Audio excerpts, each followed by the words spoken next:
Let's go. Hey, look. Shout out to everybody. Make some noise for those that been signed. Those that been... Yes, sir! Let's go.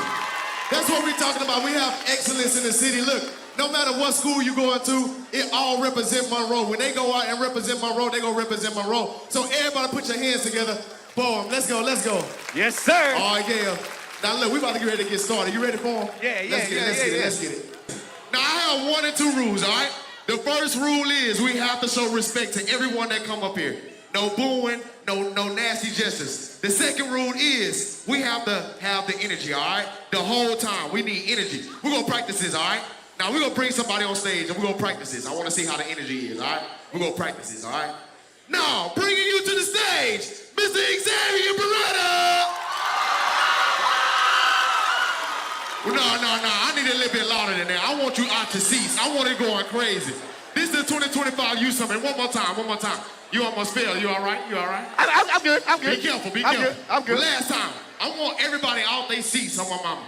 Give it up for Mr. Xavier Beretta! Yeah! Wait a minute, go back. I like that. That was good.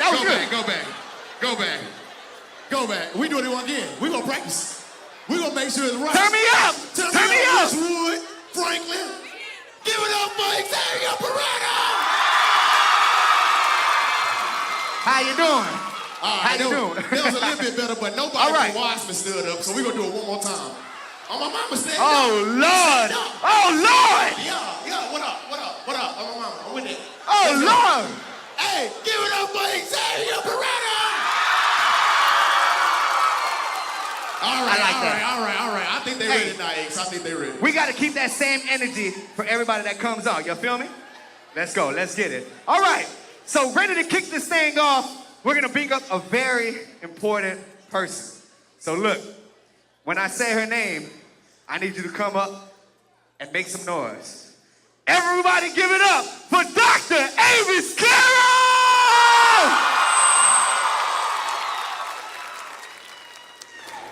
I can't run like him. Good morning, everyone. Good morning. Thank you guys so much for being here this morning. We could not have a youth summit without you. I am Dr. Carroll. I'm the Prevention and Wellness Director for Northeast Delta, and I'm just welcoming you all here to have a great time, to learn, to keep the energy up, and to take the information you learned today back to your schools, back to your communities, and use it. So, without further ado, I want to bring up Dr. Prudham, who has been instrumental in planning the Youth Summit. Give her a hand. She's going to let you guys know what we're doing next, and she's going to greet you, and then we're going to bring JiggAerobics back to the stage to get us ready for the Youth Summit. Thank you, guys. Hello, everyone. I'm so excited to have you here for Youth Summit. This is one of our strategies that we use to combat underage drinking and substance use. Underage drinking and substance abuse. We're saying no to drugs. So, it will go back in the hands of JiggAerobics. And first we're going to have our performance by MADDRAMA. They're out of Jackson State University. And we will allow the hosts to announce them. And I thank you for coming. Thank you for that. Hey, now look, that was 2 doctors y'all were looking at up here that put this on for you guys. You know what I'm saying? So look, that's 2 doctors that stood in front of y'all and said, hey, we got to turn the kids up. We got to be lit. We got to turn up. You feel me? All right. So look, the next organization coming up, we got MADDRAMA. Now look, they strive to promote excellence in the performance arts. Their goals are to conduct educational workshops, support the cultural enhancement of Jackson State University, as well as the surrounding community, to heighten the awareness of theater as a cultural art form in the community and to produce quality plays. Everybody give it up for MADDRAMA!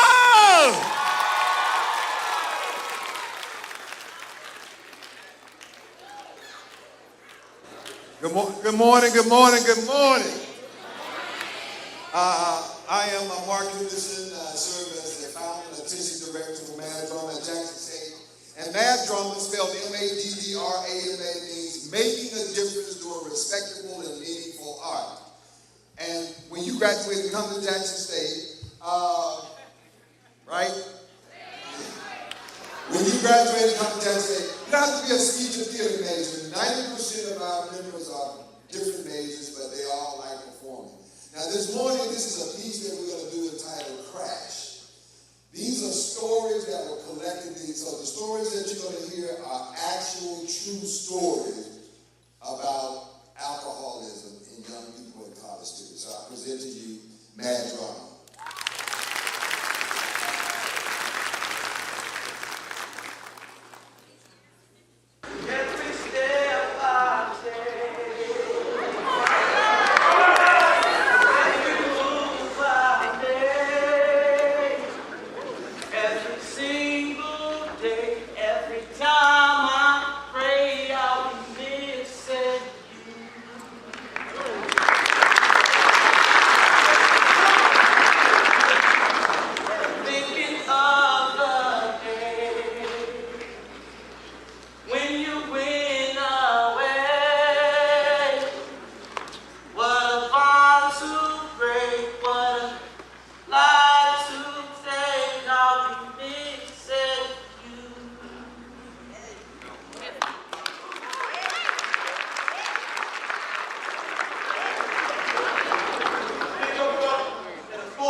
How can we have understanding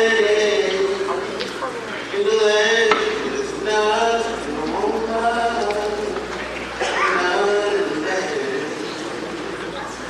how can we heal the wounds of the world we can't feel our own?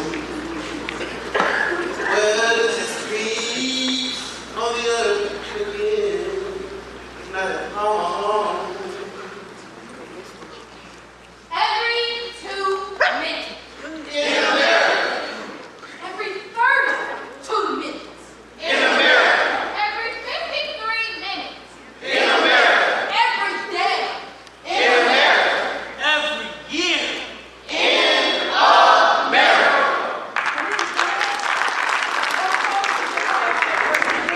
Making their own decisions about their life on a day-to-day basis.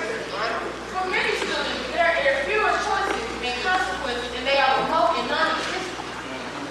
It is not surprising that growing up begets many different experiences. In fact, much of the personal growth that occurs during younger years occurs outside of the classroom through the process of experimentation. Although in the classroom we strive for A's, we do. But when it comes to personal growth, we need to make sure you get your C's. Yes, your C's. Challenges, choices, and consequences. As young people, we will no doubt be faced with Challenges, because of these challenges. We have to make choices. and mama can't make them, daddy can't make them, only you can make them. But you better know, whatever choice you make, there are Consequences. Challenges, choices, and consequences.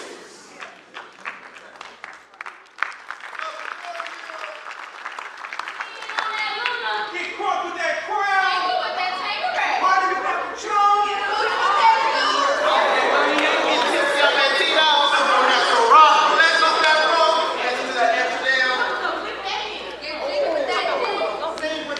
Get hype with that hypnotic. Before you get lost in that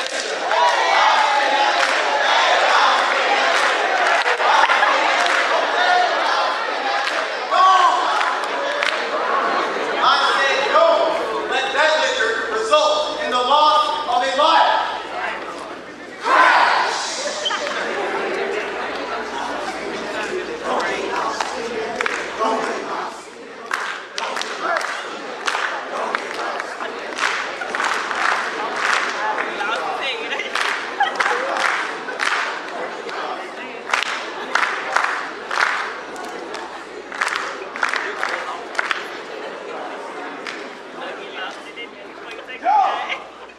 Get lost and not liquor. Yes, sir. Yes, sir. Give it up for MADDRAMA. Give it up for MADDRAMA. Stand on your feet. I need you to go crazy. Go crazy. Yeah. Let's go. Everybody give it up one more time. One more time for MADDRAMA. Yes, sir. Don't get lost in that liquor. Lost in that liquor. Don't get lost in that liquor. Lost in that liquor. Don't get lost. Hey, let's go. That's what we're talking about. Hey, man, they talking about some real stuff. People losing their life at 18, 20, and 21. 2 minutes in America. Every day in America. America. This is real life. They lose their life so young, and they don't even know they got a whole life to live. A whole impact to make in the world. So don't cut yourself short. Do not let yourself cut yourself short. You feel me? And I'm not gonna lie, one thing that really stuck out to me was when they was at college and the frat party came in, because I'm a part of Alpha. You know, I'm a part of a fraternity. Let's go. And when y'all get in these organizations, y'all don't have to do all that extra stuff, man. Do you hear me? Y'all don't have to do all that extra stuff. He had to take shots until he died. That's not what we doing, all right? So like I said, we headed to higher heights and brighter lights. If it don't bring you positivity, if it don't bring you to the next level, we not doing it. On my mama? My mom. Let's go. Let's go. So, that was MADDRAMA. We have a speaker coming up that's gonna speak some real stuff to you guys, all right? So everybody, put your hands together for Miss Dawn Simmons! Hello, everyone. That was a beautiful, y'all did an amazing job, and we really did enjoy that. So we are here today to share our story with y'all. We are from South Louisiana, and our story begins back on December 17, 2021.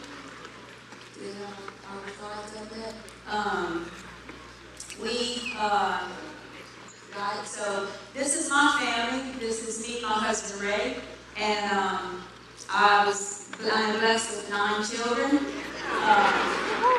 He's crazy for that. Kay and Shay, Rhett, Carly, Kyle, and Lindy, Christopher, and Candace. So our story today revolves around Lindy, Christopher, and Candace. And just as the speaker said before, this is real life. The statistics that they were talking about, Lindy, Christopher, and Candace are part of those statistics. On December 17, 2021, Christopher had a basketball game here in Monroe. It was the last day of school before the Christmas break. They took their exams, came home around noon, and we headed here to Monroe. We got here, we played the basketball game. Our little school was Assembly Christian School, very small school. Our sports program wasn't the best, but that year, our little basketball team was undefeated. Wow. We came here, we won the game. The kids were hungry. We stopped at a nearby Subway and then proceeded to go home. Halfway between Alexandria and Lafayette, a drunk driver entered onto the highway, wrong way, and he hit our car doing 90 miles an hour. We were doing 75, which is the speed limit on I-49. Lindy, Christopher, and Cameron were all killed that night.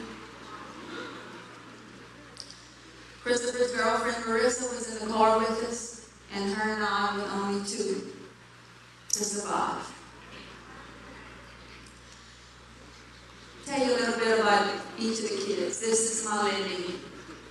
Lindy was a beautiful, beautiful girl. She was 20 years old. She was a sophomore. She was a sophomore at Neville State University. Lindy was our memory maker.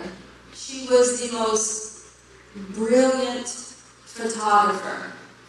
She had creativity, she was just overwhelmingly a creative person. She videoed, photographed, and documented everyday life. It's because of her that we've been able to do such an amazing job at sharing our story around the world. She loved Kendra Scott jewelry. We actually have a line of jewelry that Kendra Scott made in her name. It's called the Lindy necklace, and then they did another one called the Lindy Ray necklace. She loved Kendra Scott jewelry. She actually, on her headstone, every year, her daddy goes put her a Kendra Scott stone on her little headstone. So her daddy is able to give her a necklace every year. Lindy loved life and lived it to the absolute fullest.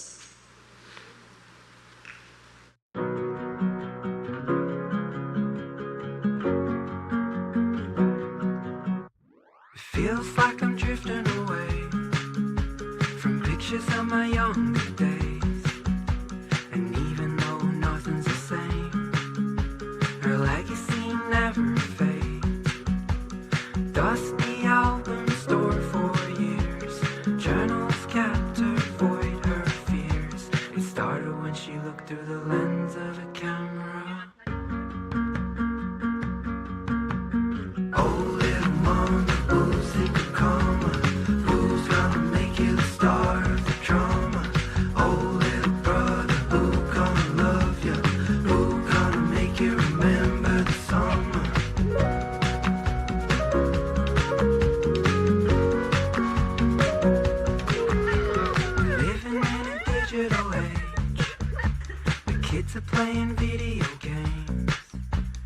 Photographs never get framed.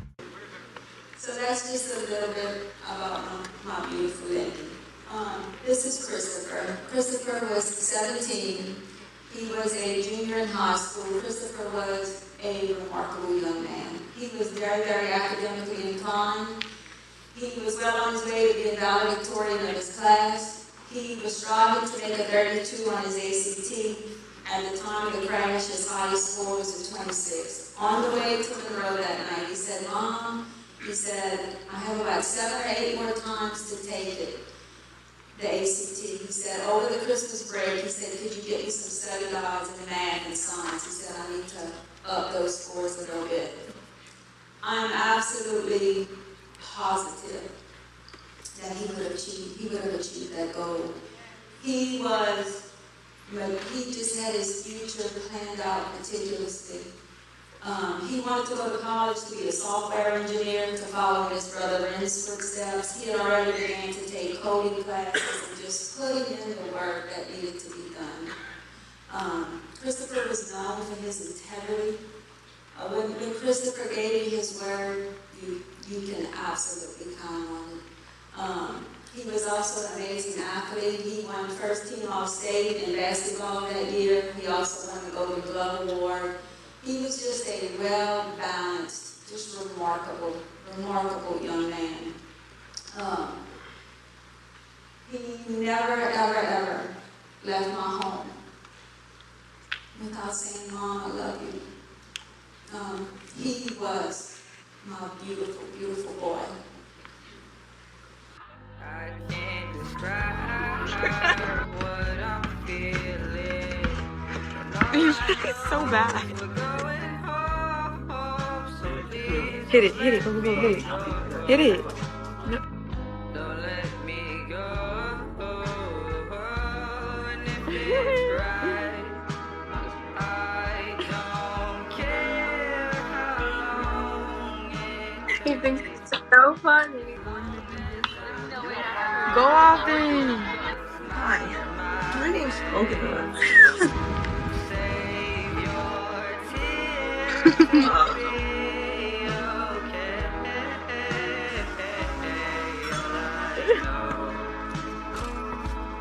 Is your head with me? What? Hey, look, it's Don phone.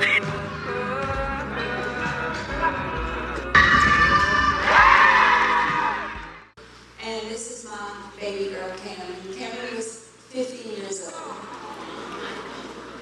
at the time of the crash. She was 41 days short of her 16th birthday, 41 days short from getting her driver's license. Cameron was the kindest child I've ever had the privilege to be around. You know, we would be leaving Walmart sometimes and somebody would be holding out a little sign, needing a helping hand. And if I didn't have money in my purse, "Mom, go to the money machine. We have to give them something. We have to help." She had such empathy for people who were hurting and people who were in need. She was my beautiful little songbird. We did a lot of practice driving because she had her permit.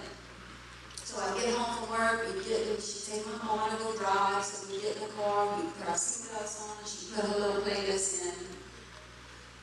And when I tell you, she would sing from the time we would leave to the time that we would come back. For a very, very long time. It was so difficult for me to get in the car without her being there. I would look and long to hear that little beautiful voice. Cameron loved softball. She was a cheerleader. And she just had the most kindest spirit. She was a true and dedicated and committed friend to those that called her friend. This is her singing. What am I now?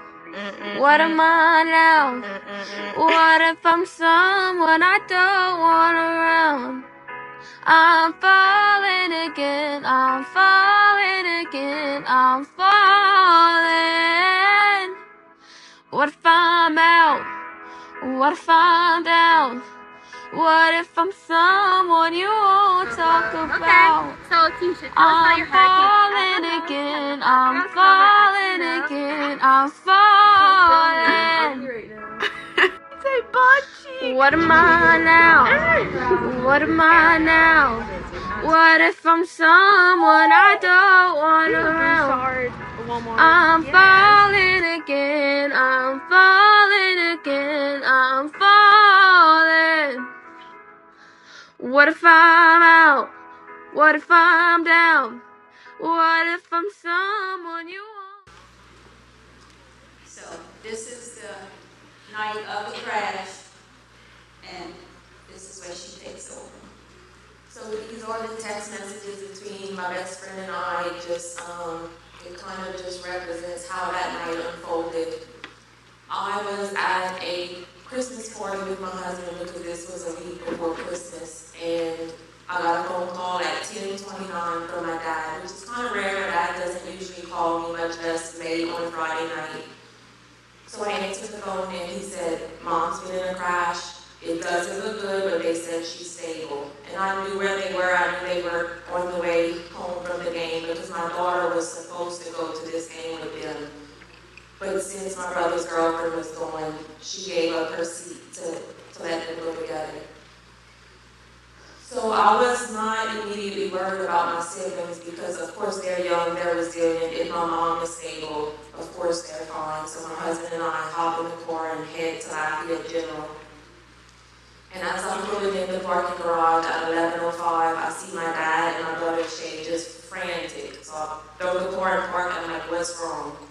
They said Facebook, there's an article on Facebook that says 2 fatalities in the crash. And I automatically think it's someone in the other court, because of course it's not my family, that wouldn't happen to us.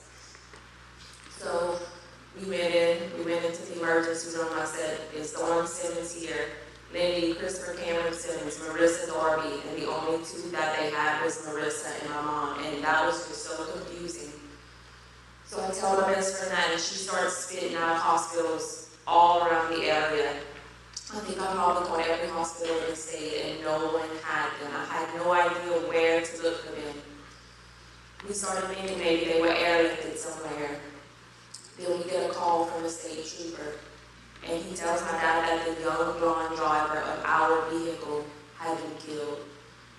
And we assumed it was my sister Lindy because she would have been the one who was most likely driving. But until someone said her name and told me that it was her, I really didn't believe it. And within that time, my mother-in-law got to the hospital. She picked me and my husband up, and the state trooper had told us, "Why don't you drive to Opelousas General? Because that is the closest hospital to where they crashed." She said, "I don't know if they're there, but that's the best I've got." So I had already called Opelousas, and they told me they didn't have any of them. So on the way there, I called again, and I said, "Look, I know y'all told me that y'all don't have anyone by these names, but do y'all have anyone that was in a wreck?" She said, "We have a young girl, you can come identify her if you want." And I said, "What do you mean identify?" And she said, "You can come let us know if you know her." So we drove to the hospital, and when we got there, found the charge nurse. He said, "Just need to let you know I have a young lady here that has expired." I said, "Okay." He said, "Can you tell me what your sisters look like?" So I'm bumbling on my words. My husband said, "Show him a picture." So I showed him a picture of both my sisters, and he said, "Come with me." And I knew what that meant. Even though my husband said, "You don't know anything, you don't know anything." I said, "I do know." I was brought back to a room where they had a white body bag zipped up. Charging her son zipped it. I asked my mother-in-law, "Who is it?" She said, "It's Cameron." So I saw my 15-year-old sister, lifeless. I asked the nurse, I said, "She looks perfect. What's wrong? Did y'all even try?" He said, "When she got here, there was nothing we could do. She had every limb broken in her body, and there was just nothing we could have done to save her." Later, when we looked back at medical records, we realized she was only at the hospital for 4 minutes before they pronounced her dead. So my mother-in-law said, "Can you please just help us other kids because I'm 16 years older than Cameron. These are like my second kids. So I'm in mom mode trying to find these other kids thinking they're alone in a hospital. So I asked my mother-in-law, asked the Georgia nurse, can you please help us find these other kids? So he goes out and makes some phone calls. And in the meantime, I call my dad, let him know. So he's hysterical on the phone, thinking, okay, it's not Libby, but it's Cameron, equally devastating. Georgia nurse comes back in and said, okay, I found your brother. He's at Bunkie General. I said, oh, thank God he's okay. I said, well, I know he's not okay, but at least he's alive. He said, no, he's not. I said, what about my sister? Where's my other sister? He said, she's still stuck in the car. I said, is she okay? He said, she also passed away.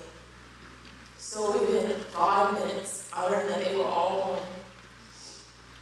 He wrote Cameron's information on his hand, he wrote Lindy's information on his hand, and he said, I need you to go to Bunkie General and identify your brother's body now. So I had to take the 40-minute drive to Bunkie and go identify my brother's body, who hadn't been pronounced dead by the coroner. So he was still hooked up to tubes. And I knew they tried. So just in a matter of 5 minutes, I learned my whole family, my 3 youngest siblings were gone. My mom got to the hospital at a level 35. If they rate you higher than a 25, you're not expected to survive. Her legs were shattered, her wrists were shattered, her carotid arteries. They were, both of them were lacerated. It's a miracle that she survived. And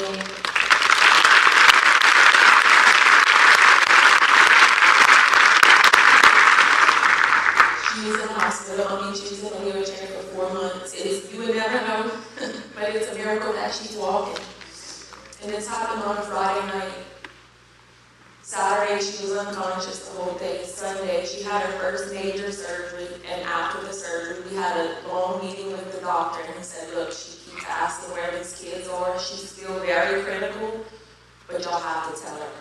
So we had a pastor there, we devised the plan. We were like, okay, when all the kids, because I have siblings that live all over the United States, I said, when they come in, we'll tell her mom together. Well, that Sunday night after her surgery, I walked in and I said, hey, Mom. She said, where are the kids? I said, we're not worried about the kids right now. We just need to get you better. She said, where are the kids? And then it fell on me to have to tell her that her 3 youngest kids didn't survive the crash. And this is a list of my mom and Marissa's injuries. The driver that hit them, he also died. He wasn't wearing a seatbelt. He was ejected from his truck, and his truck landed on top of him. And in addition to this, where they were diverting traffic 6 miles away at the next exit, an elderly man, I don't know if he was blinded by the cop lights or what, but he hit that trooper's vehicle and he also died. So as a result of one man's decision, 5 people died. 5 people. This man was 54 years old. He had never gotten a DUI before, but I firmly believe he just hadn't gotten caught. But we got caught. You know, our siblings, everybody was coupled.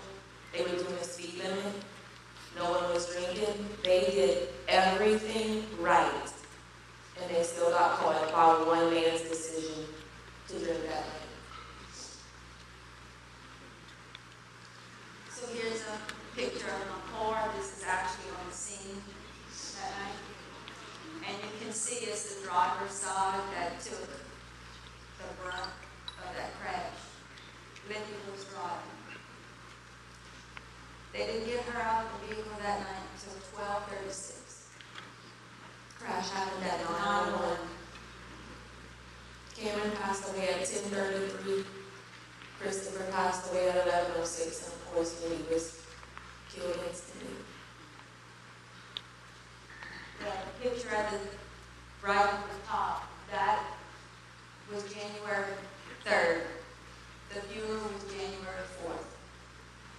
They had to figure out how long I would be in the hospital, to try and figure out how they would, Katie had to plan the funeral and 18 pallbearers needed. Yes. Standing behind them, and I standing in the wheelchair behind those doors, waiting for the funeral director to come and let us in. Knowing what I was going to see. Behind those doors. I need each and every one of you to think of 3 people in your life. The people. People who you love. People who have your back. People who you can go to and talk to. People that are there for you. People that love you. And at 901 they hear. At 902, everything you knew is gone. 3 kids who were so full of life, just like you. Beautiful kids who had their whole future ahead of them. Gone. Because of one man's decision to get behind the wheel intoxicated. He was 3 times the legal limit. He was in his underwear. There are 2 sides to this.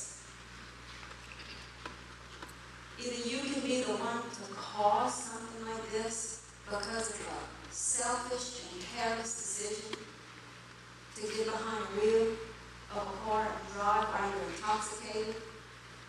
Can you imagine the weight of carrying something like that if you cause something like this, if you survive? Or like us, we did nothing wrong that night. I mean, we did everything by the book. That's why I just want to tell y'all, if God moves on your heart, please don't push it aside. Live for Him. Do the right thing. Because one thing I can tell you, not one of us in here is guaranteed tomorrow.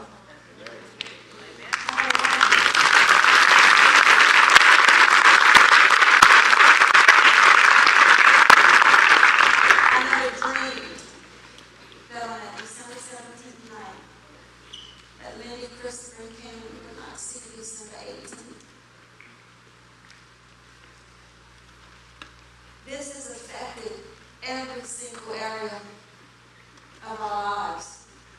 That December 17th night, it wasn't just Cindy, Christopher, and Hannah who died. My whole family died. The family we had, the dreams, everything, that the plans, everything died. This has been the hardest 3 years of my family's life. 2 of my children had to be admitted into psych hospitals because they could not handle the loss of their baby siblings. Our family, as we knew it, is gone. We have had to try and rebuild. But one thing that I can tell you, in heaven there's no sorrow, there's no pain, there's no rejection.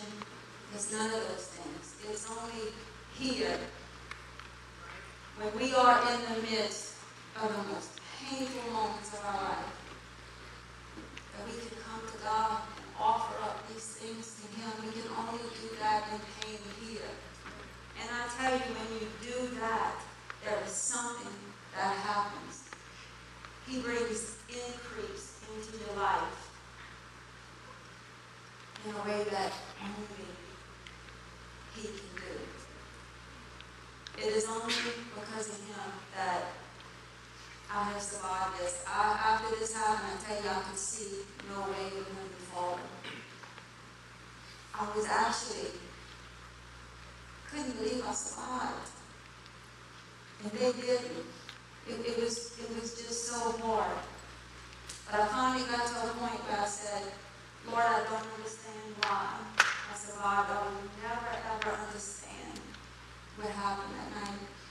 I said, but whatever it is you want me to do, the answer is yes.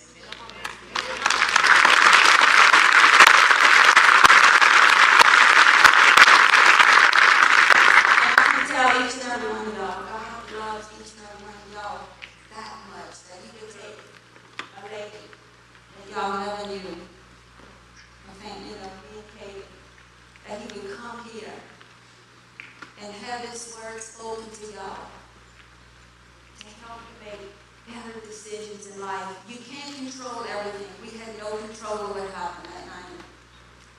But I'm here to tell you, what you can control, you gotta make every effort to make good and righteous decisions.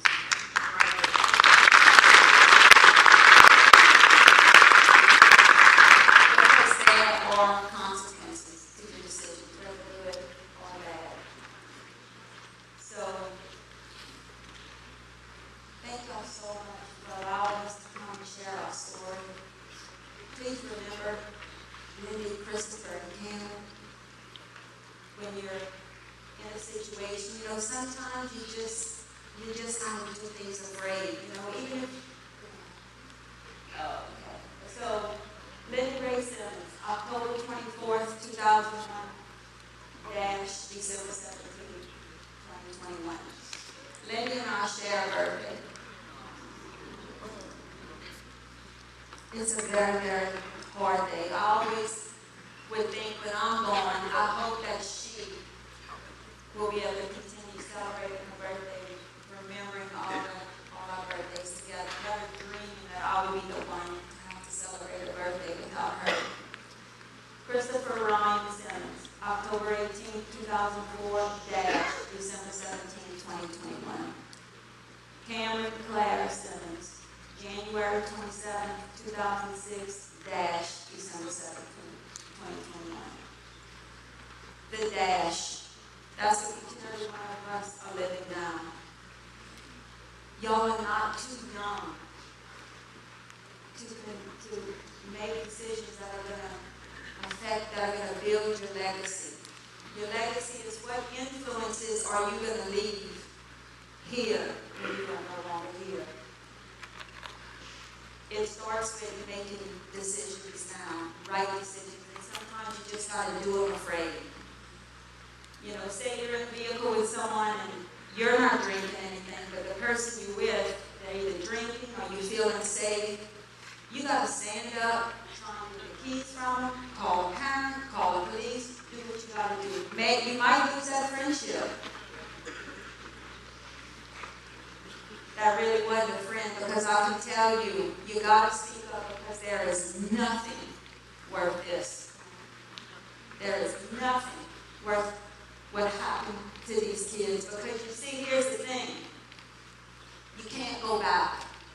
You can't say, oh, I didn't want to lose a friend. I didn't want to upset them. It was only one beer. I was just going from here to there. You cannot go back. If you could go back, I would have went there a dozen times and changed the fate of my children. But you can't. You cannot go back. 901, they were here. 902, our world changed forever. I keep a grave cleaning kit in my car because it's the only thing I can do physically. It's beautiful. Their flowers are beautiful. Everything is beautiful. But they shouldn't be there. One decision to drink and drive changed our world forever. It's my mission to continue to write their love story, to build their legacy, to hopefully change hearts transform your perception of how you think about things, because there are consequences to your decision. So please remember Wendy, Christopher, and Cameron. You know, when you're in a situation, I pray that their story will give you strength. You know, make good decisions and live for Jesus.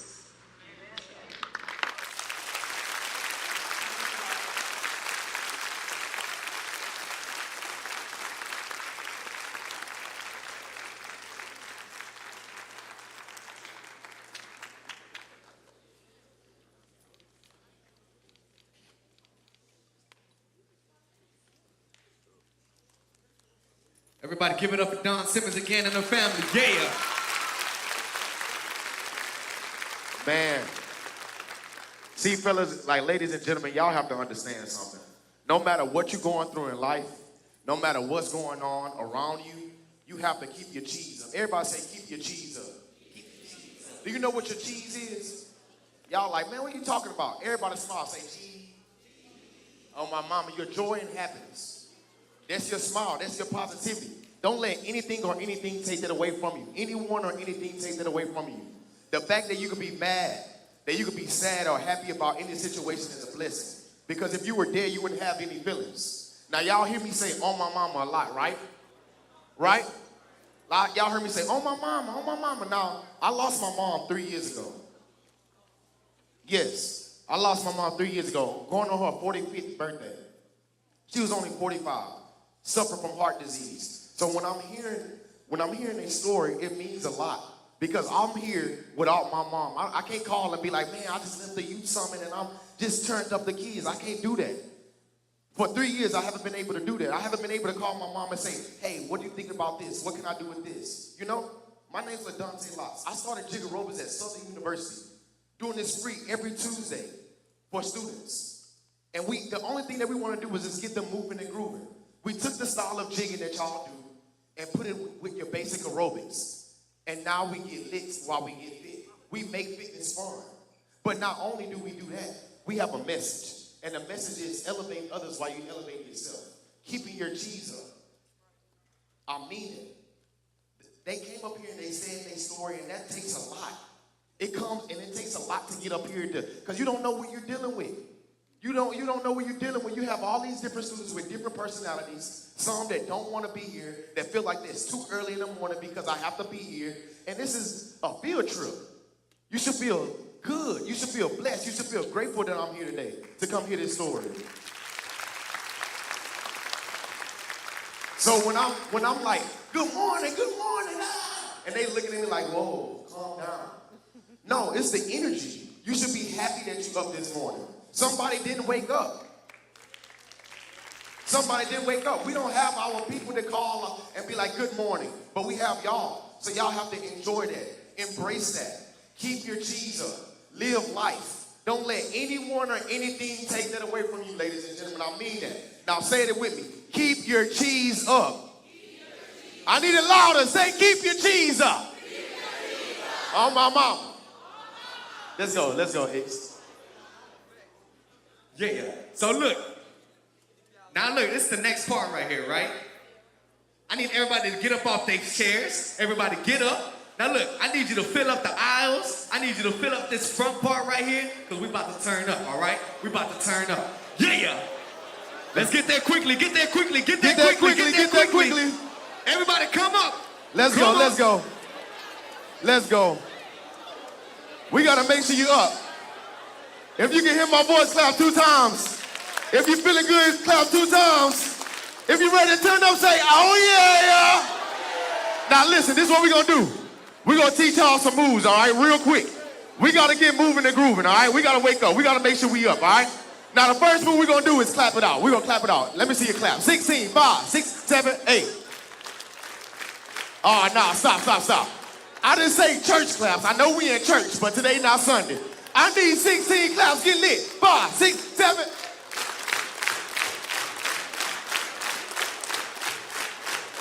Oh, yeah. Now, after your claps, we're going to do a basic rock. We're going to rock. Start with to your left.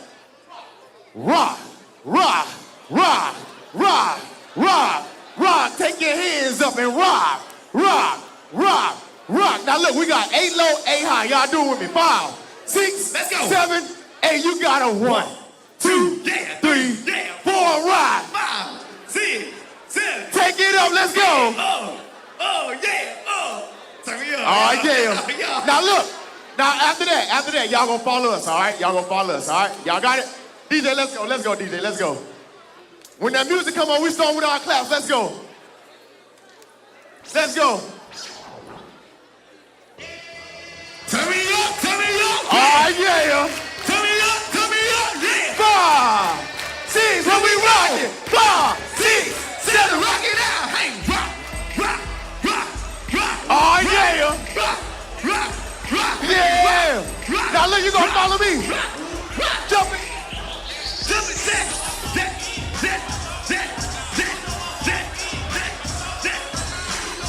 Wait a minute, DJ, cut the beat, DJ, cut the beat. Cut the beat. Everybody take a seat, take a seat, take a seat, take a seat. Take a seat, take a seat, take a seat, take a seat, take a seat.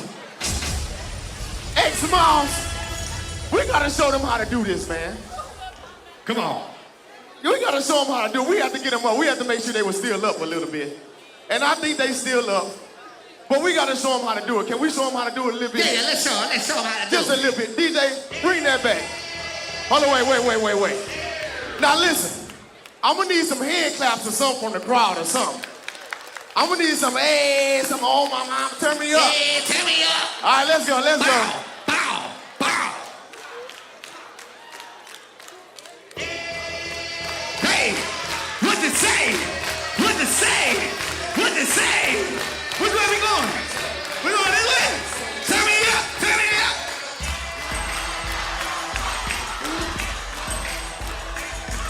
Crank it up, yeah.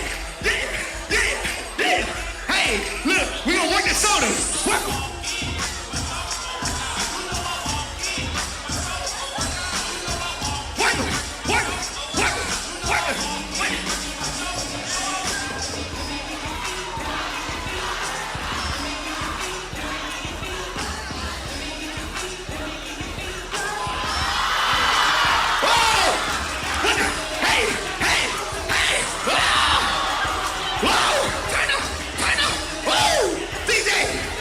Stop the beat! DJ, stop the beat!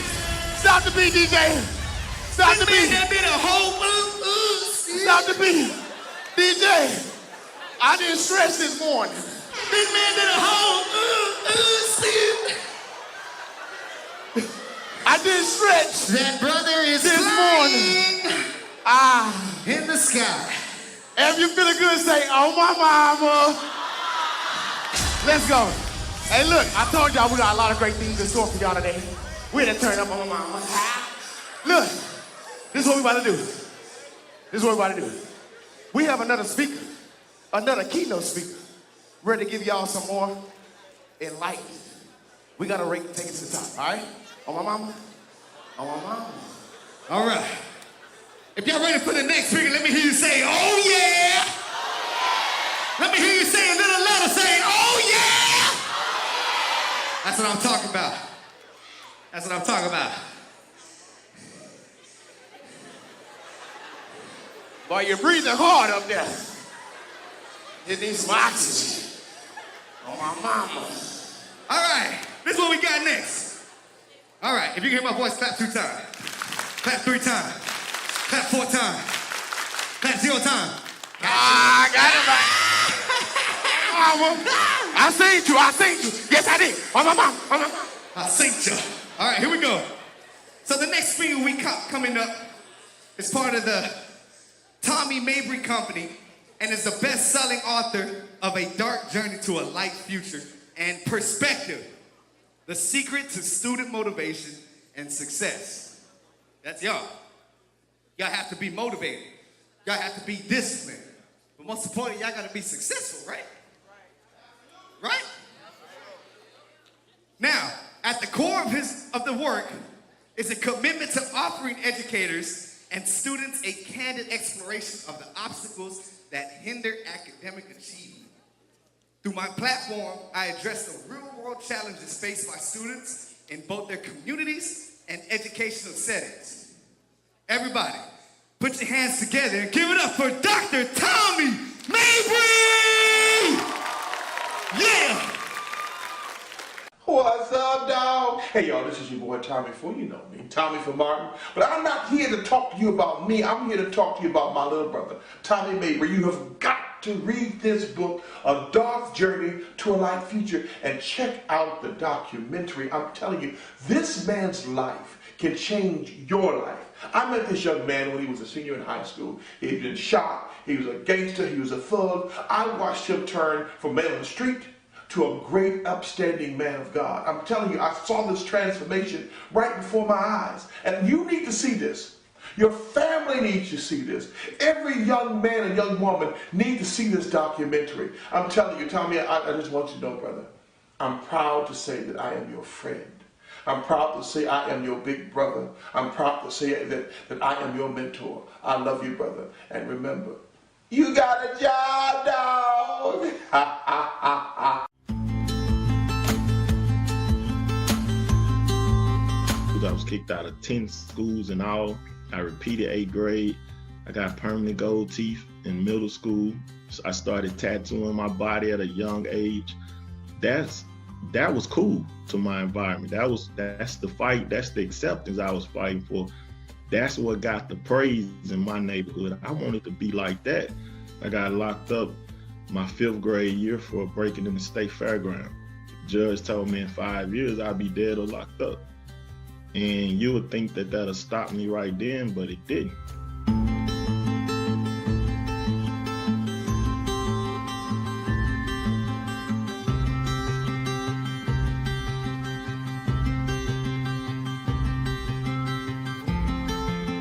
I was fighting for acceptance. You was lame in my neighborhood. If you pulled your pants up, sad to say, you was lame in my neighborhood. If you had your book bag on. In my neighborhood, sometimes you only have 3 options. It's either you're gonna sell drugs, you're gonna play sports, or you're gonna rap. And I played basketball.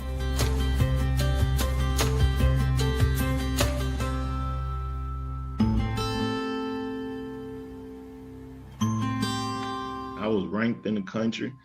I was getting recruited by all these colleges. In second period, 10 o'clock, freak accident. Only if I had stayed in school.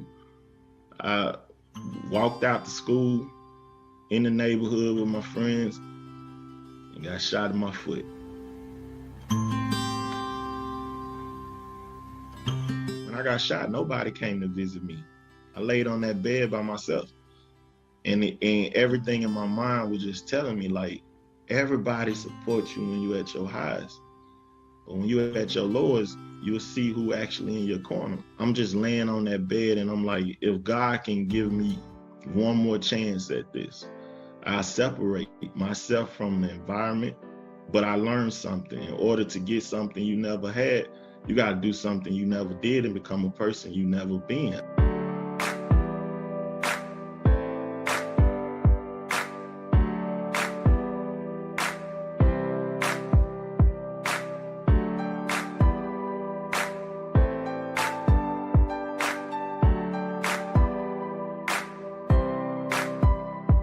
I look back at that 8th grade Tommie, I just wish I could have told him then, like, man, keep going, be patient, man, keep going. It's gonna turn around soon. You need to bubble wrap. No. Yo, Wait, don't open it yet. Man, I'm sorry, man.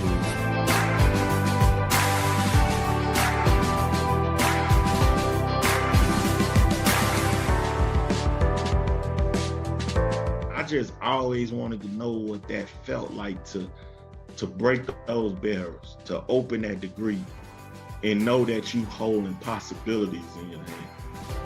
Give me the bubble wrap.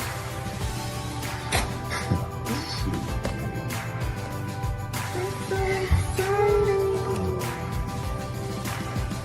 She's so excited. Oh, bubbles.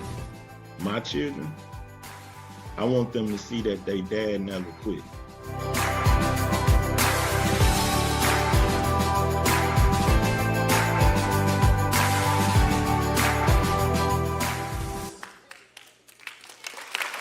That's love, that's love.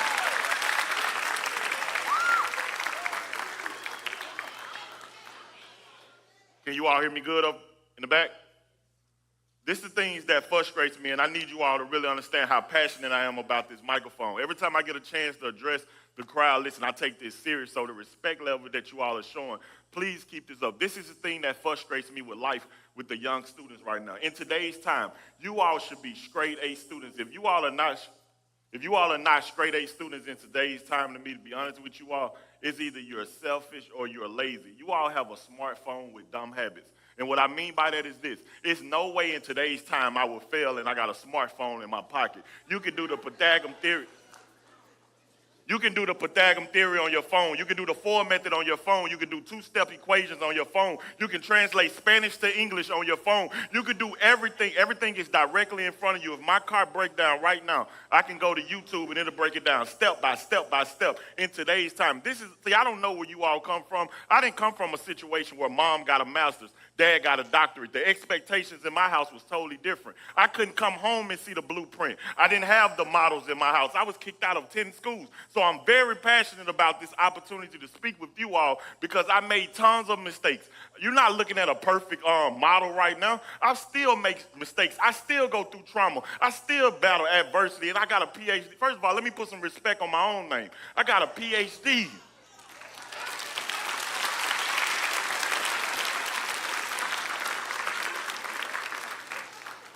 But I say that to say this, and I love the guy that you're looking at. Listen, I'm none of those guys that's portrayed on TV. I'm not LaBoosie, I'm not LeBron, but when I do Tommie Mabry, listen to me, you all. I can do this guy better than I do any. I can do this guy better than I do any other guy, and that's my problem with some of you all. It's some things right now that only you could do. As a beautiful young lady and a handsome young man, it's something right now that only you could do, but you would never find out who you are because you're so busy trying to be something that you're not.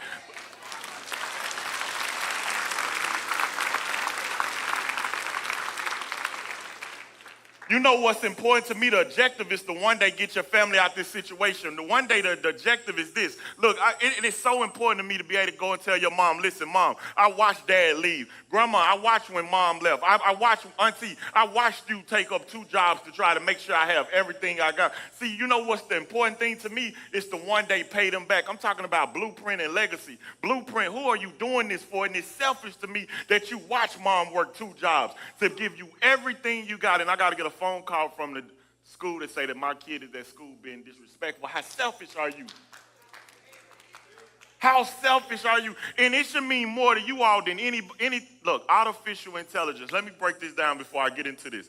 Listen, the way that artificial intelligence is taking a normal job right now, you all should be worried. Let me simplify this to the smallest term for you all. If you go in Walmart right now, you see almost 15 self-checkout lines. You call it convenience because you can scan your groceries and leave. But that was once 15 jobs. If I replace you with a machine, I don't need you no more. See, it's important that you understand something. From a business model, that is very important. From a business model, that's smart. If I cut your jobs, my business saved millions of dollars across this country, and you got the audacity to come in school and play, and you treat school like it's an option. You decide if you're going to do good. You decide if you're going to give it 110. What kind of job do you really think you're going to get if they cutting the normal jobs? The normal high school diploma, that GED, look, that's not congruent to where this world is going. But let me break this down. Let me simplify this to the smallest term. That was once 15 jobs. You think because you can scan your groceries and leave, but I just cut 15 jobs. Let me keep going. It was times where we can watch a movie. We can go to the movie theater and watch a movie as a family. We don't do that no more. Why? Netflix, Hulu, that's an app. Let me keep going. It was times where we used to have to listen to CDs. We don't even listen to CDs no more. Why? Spotify, Apple Music, that's an app. Let me keep going. You know who competing with the hotel chains across this country right now? Airbnb, that's an app. It was times where we can catch a taxi or a cab. We can't do that no more. Why? Uber, Lyft, that's an app. So I'm very passionate about this because some of you all, and let me get on these kings real quick. And when I look at you young men, I call you kings, man. You know what's selfish to me? Some of you all won't even show, listen to me. I don't need to hear no playing, no talking, no, just listen. When I go to the prisons, you know who and it's frustrating to me. I travel this world every day, and I'm looking at 13, 14 years old. Judge gave him more time than he'd ever lived. And every time I talk to a young man, he tell me school not for me. Man, how can you tell me school not for you, but jail is?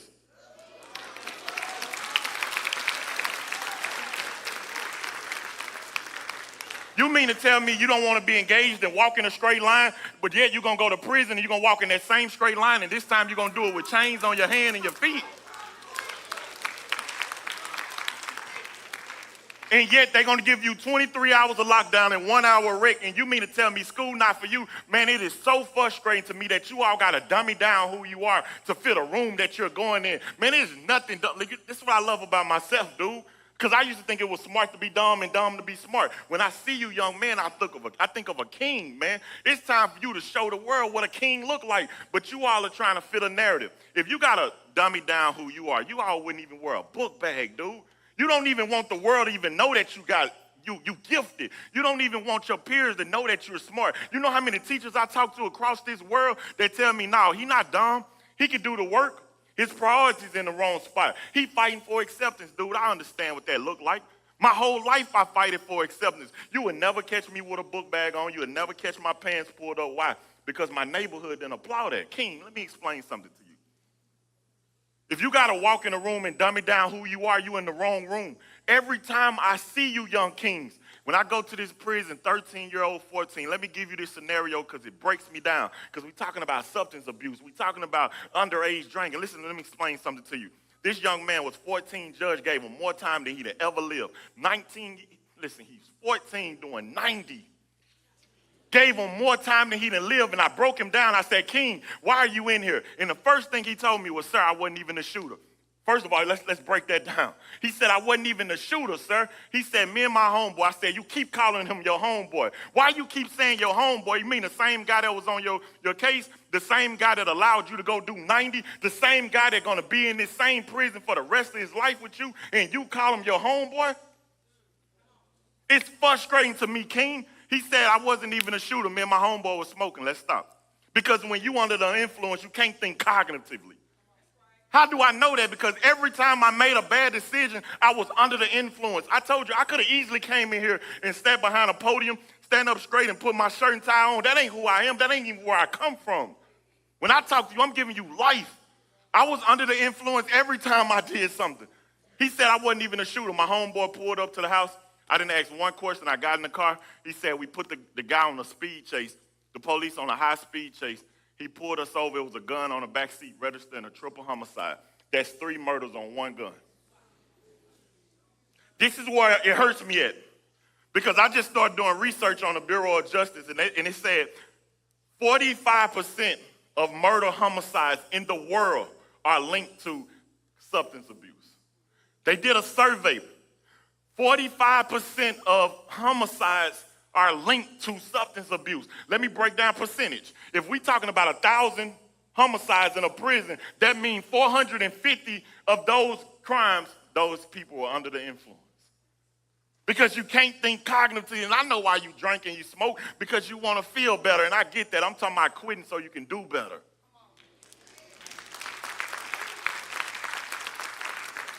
This young man, he cried in front of me. He said, man, I'll never get out this place. And I said, well, break it down, because this gun was on the back seat registering a triple homicide. He said, I wasn't even a shooter. My homeboy pulled up to the house. He said, I didn't snitch on him. He didn't snitch on me. This is why I need you all to listen to me. Listen to me and listen to me well. I don't work for my first name, kings and queens. I work for my last name. Why do you think I work for my last name more than I work for my first name? My daughter's got my last name. Let me tell you what makes me a real man. I don't get to talk to my daughters behind a gate. You know, I pride myself every morning. I told you we talking about blueprint and legacy. I pride myself off my daughters telling me every morning they love me. They get to hug me. I get to see my girls almost every day. I take a lot of pride in that. And you mean to tell me that I'm going to go out here and do what the neighborhood tell me? The same people that's never going to come and put no money on your books, but everybody in the neighborhood, listen, all you doing that is for a free little buddy on Instagram or social media. Because when you get in your 5th and your 6th year, nobody gonna come and visit you but grandmother, auntie, granddad. Listen to me, you gonna go do the rest of your life for the guy that's sitting next to you because the neighborhood told you to ride and die and don't snitch. That's the dumbest thing I've ever in my life heard. I wouldn't ride and die for none of you all in here.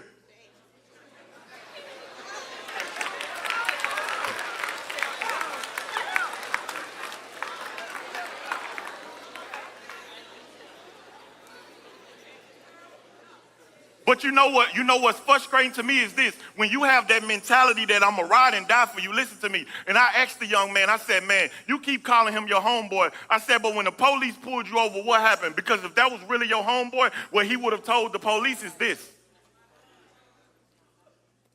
He had nothing to do with that. That's mine. I'll go take that bid. But yet, he allowed you to go do 90, and I said, you will never see your fall partner again. I said, when was the last time you seen the same guy that's on the case with you? He said, when we went to court, and I haven't seen him since. He on Pi A, I'm on Pi B. Now let me simplify. You will never see the same guy that you go out and do all your crimes with, that you smoke with every day.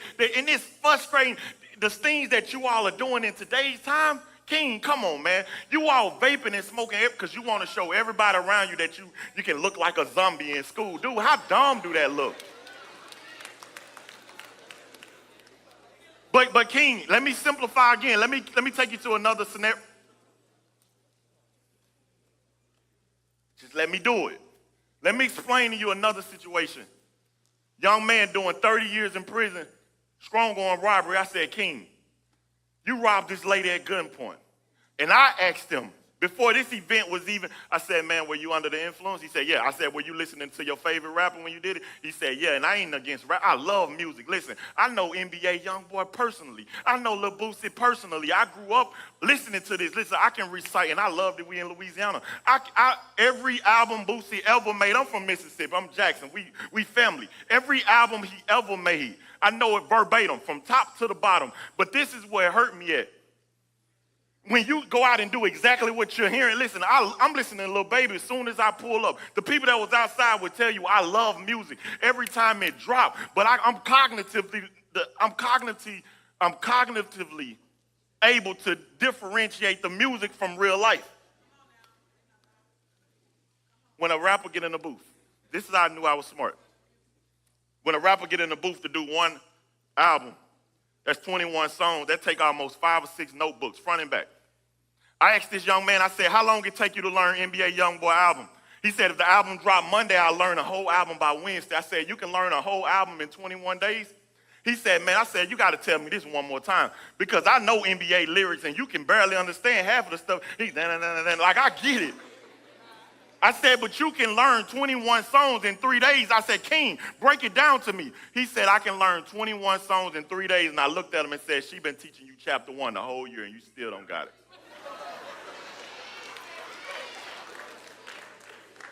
She gave you an open book test, King. You still don't got it. She sent the book home with you, and this is what's frustrating to me. When I get into this spiel, it's these things that hurt me as a man. Listen, King. He told me strong arm robbery. I said, what did you get out the situation? He said, I had her at gunpoint. He said, I got a cell phone, a credit card, and $10. I said, King, that's a dummy mission. I can cut my phone off from anywhere. You would never use it. And when I say a dummy mission, I need you all to understand, did you really think that he was thinking cognitively enough to know that that was all that was in that purse? No, because he felt like he was hitting the lick. But when you're under the influence, you can't think on the level that you need to think. And when you finally wake up from those drugs, you locked up for the rest of your life. It's hurtful to me. Because I know 9 times out of 10, the guys that's locked up right now, half of them, if they can get 1 second back, if they can get 1 minute back, don't let what you do for 50 seconds get you 50 years. I said, I can cut my phone off. You'll never use it. He said, I never got to use the phone because it was locked. I said, well, I can lock my credit card from anybody's phone. You would never use it. He said, I tried to get gas on the credit card, and I could never use it. I said, okay, well, they booked you with the $10, and they're going to give it back to you when you 50-something. He cried because he said, man, listen to me. I've never thought about that a day in my life, and that's a problem. The only time you hear it when the judge give you 30. And I'm looking at this every day, and I'm looking at my kings. King, I'm off you right now. Queen, I'm on you. You know what I tell my daughters every morning, Queen? And I need you all to listen to this and listen to this well. No playing with this. You know what I tell my daughters every morning? I look at them, I say, you beautiful, Queen. You got to teach people how to treat you, Queen. You can't assume that these guys know how to treat you. You got to set the standard.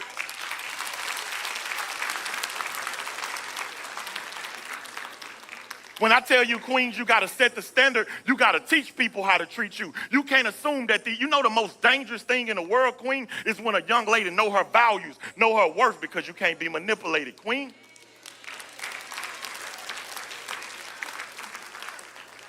You know what I love about I need you all to listen. Listen to me. You know what I love about Beyonce and Jay-Z, kings and queens?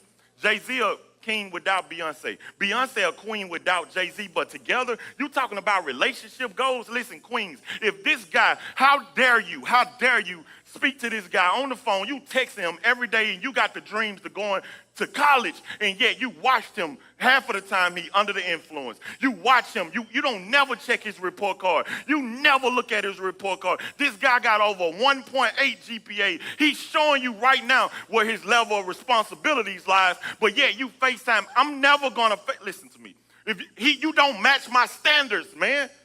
When are you all going to look up and understand? You know what happens later on in life? You call him a deadbeat. You know, I hear that everywhere I go right now. He's a deadbeat dad, but you watch what he would do with no responsibility. How dare you call him a deadbeat now? You watched him never go to school. You never watched him engage, but yet you think now that he got responsibilities, he couldn't even do the minor things, and that's go to class.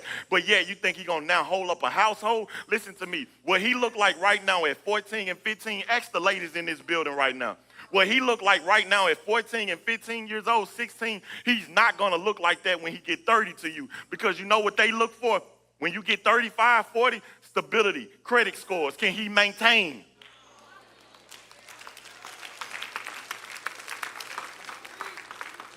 Queen, I'm asking you that if you talking to this guy, he better match your standards. He better match your qualities. No, my name is not baby girl. You call me by my first name, because when you teach people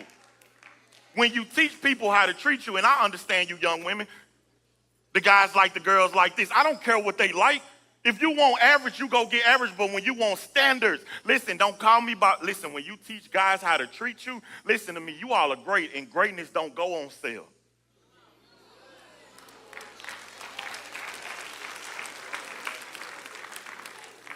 What I mean by greatness don't go on sale, you've never saw a Louis Vuitton commercial. You never saw a Maybach commercial. You never saw a Rolls Royce commercial, even for Christmas. You can't go in Louis Vuitton and get the 50% off discount. Why? Because it costs what it costs.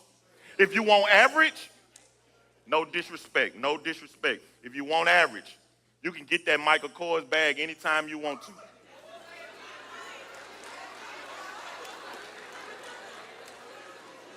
But no disrespect.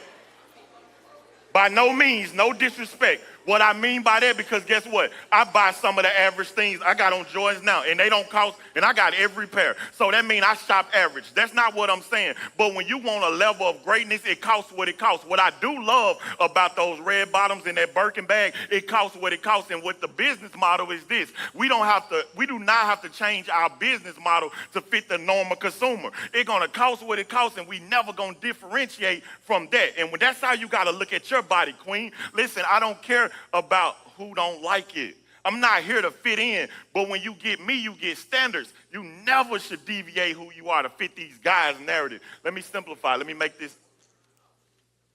simplify this to the smallest term. Let me make it proactive so when you leave here, you can understand something. You walk out of here right now, and one of these guys come and touch you the wrong way, and you look at them and laugh, you gave me permission to disrespect you.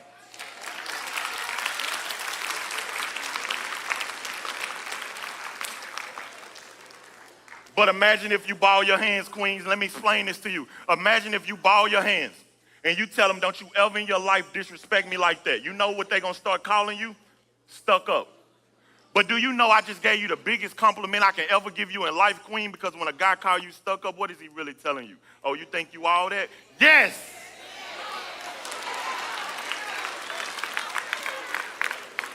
Queen, you think nobody can disrespect you like that? Yes! But I just heard somebody say, I am. But that's the kind of mentality that you gotta have. And you're gonna hear people say this, man, you gotta humble yourself, leave your ego at the door. Why am I leaving my ego at the door? My ego is what got me here. My ego is my self-importance. My ego come with me everywhere I go. But kings and queens, we talking about this right now. It's hurtful to see that young lady. When did you start claiming on this, queen? When did you start vaping like that? I'm looking at you all are beautiful. I never should expect that. I should never. I see this all across the country. I see young ladies claiming this. You smoking that on this. Come on now, queen.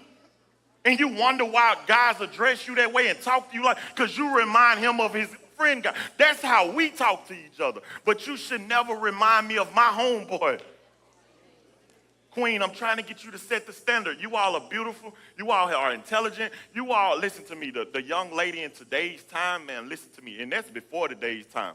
You all are powerful. But you got to teach people how to treat you. Let me get into who I am before I close. And I need you all to be very silent on this because I'm personal about it. It was 6 of us in that house, 6. Nobody in my entire family ever went to high school. I'm first generational everything. My mom has over 54 nieces and nephews. I don't have one auntie or uncle to ever go to college before me. I'm the baby boy of 6. Nobody in my house finished high school before me. I watched my mom try to kill herself in front of me. My mom still take mental health issues.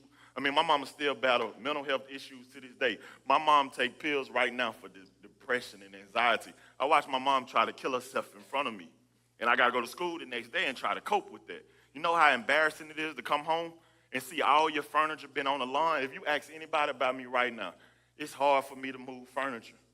We was evicted from so many homes growing up.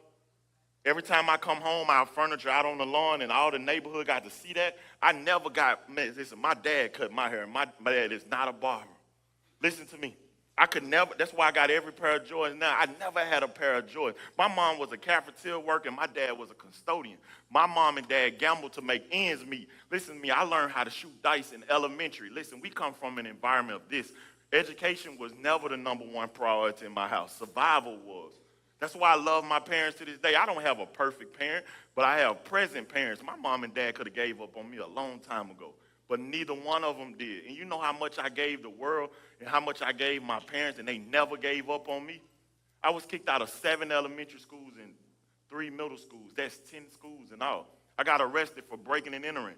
My 5th grade year, I broke in the state fairground with what I call my homeboys, under the influence. I started very young. I remember that judge told me in 5 years, if you keep it up, you'll be dead or locked up. But where I come from, listen to me, when you see past 18 sometime, you're blessed. I couldn't see a way out, though, because I struggled academically that led to behavior issues, and I thought it was smart to be dumb and dumb to be smart. You talking about trauma? You looking at a guy that's still battling trauma. Yes, I got a PhD, but I still go through it. They told me you're going to marry that young lady next door to you. Same young lady, same age as me, because everybody else in my family is so far away from me in age. I watched her get murdered.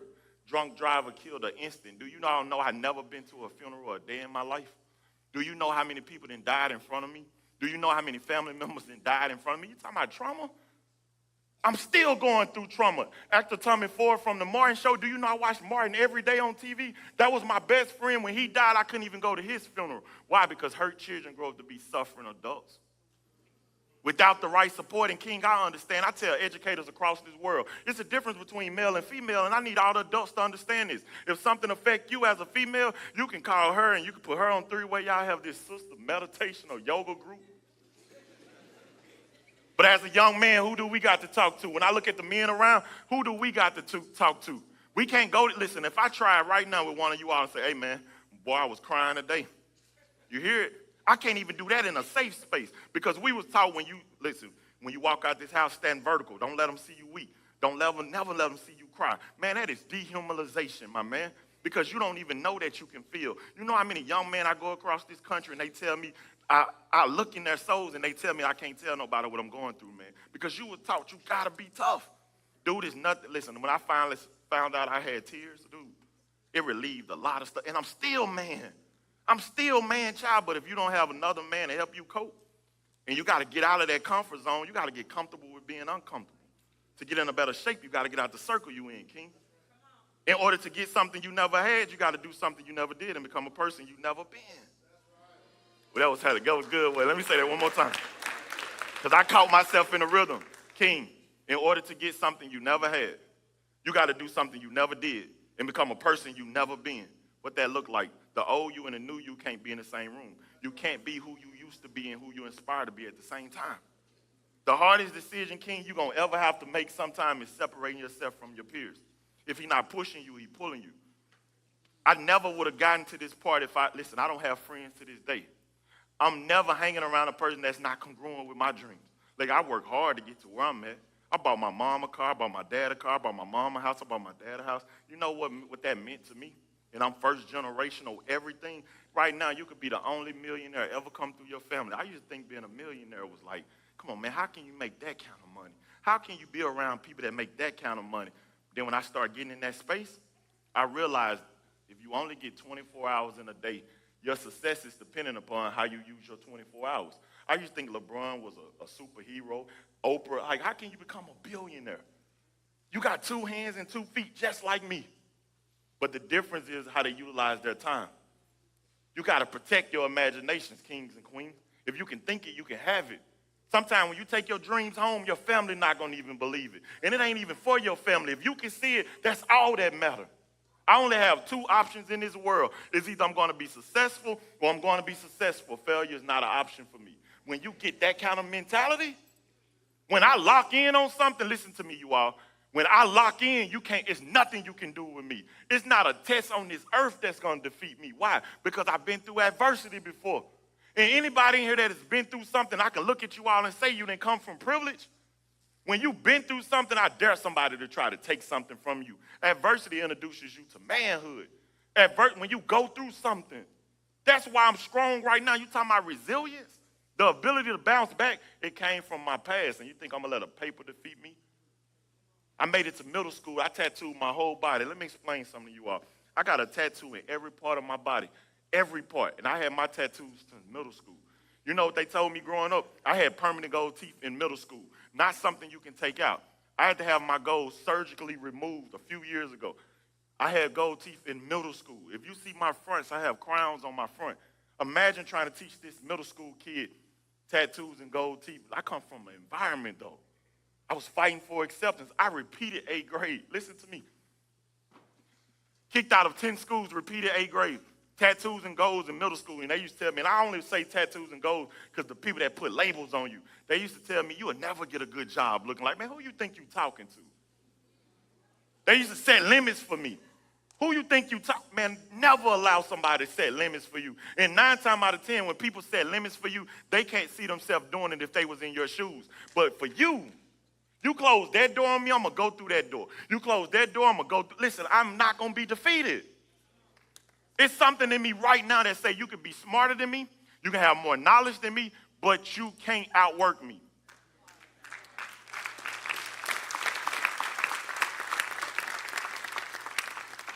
I close with this.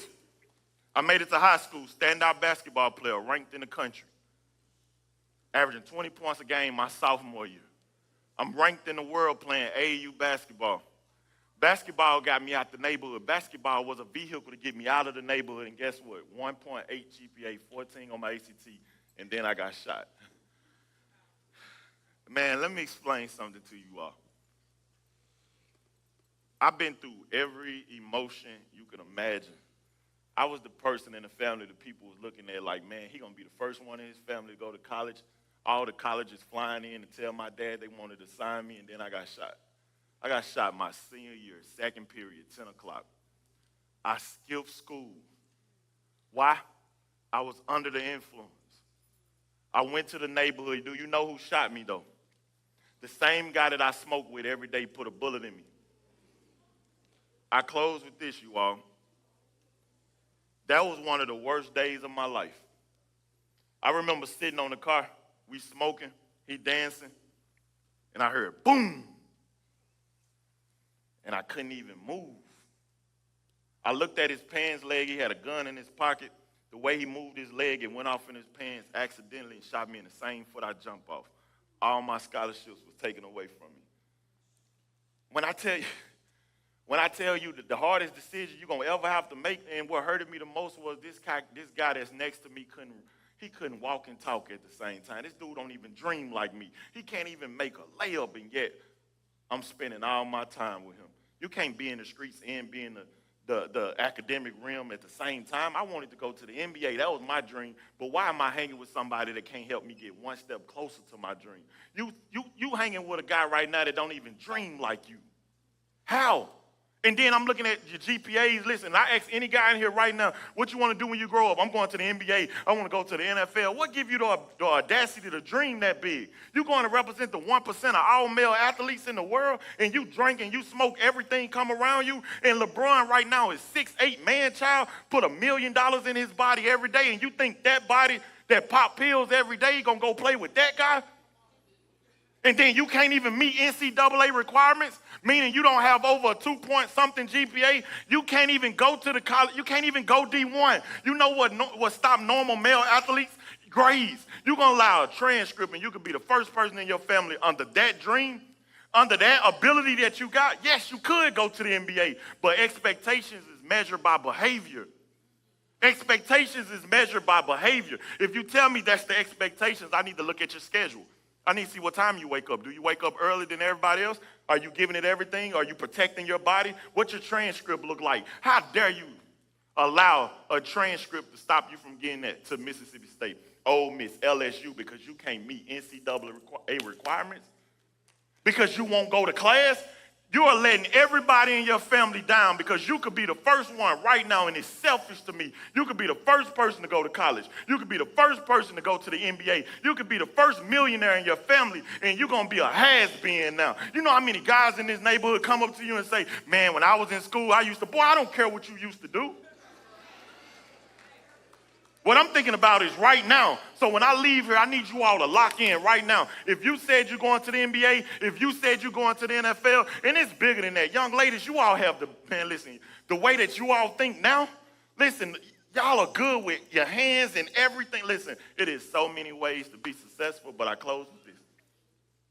I got shot, and that was the worst day of my life, but it began to be the best day. I remember telling the guy that shot me, I said, man, I'm thankful that you did. Because I said, if I wouldn't have never got shot, I wouldn't be the man that I am today. Listen, I had a 1.8 GPA, 14 on my ACT, kicked out of 10 schools, repeated 8th grade, locked up my 5th grade year, first generation. Let me run back through this. I was 19 when I graduated from high school. I was the oldest young man in the school, 19 years old. 1.8 GPA, 14 on my ACT, kicked out of 10 schools, repeated 8th grade, locked up my 5th grade year. First generational everything. Now let me talk my noise. Bachelor's degree in education. Master's degree in early childhood. PhD.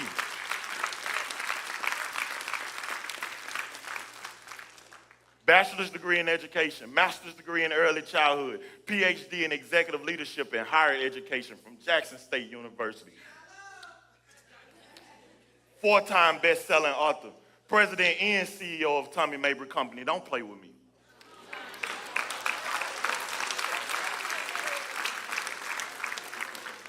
I'll leave you all with this. If you all can put my picture back up. Listen, I'll leave you with this. To be great, young people, to be great, you got to give it 110. To be great, you got to say yes when everybody is telling you no. And who am I, you all? I am Dr. Tommie Mabry. I wrote a quote that said, I cannot walk in my future with my foot in my past. God bless you all. That's my time.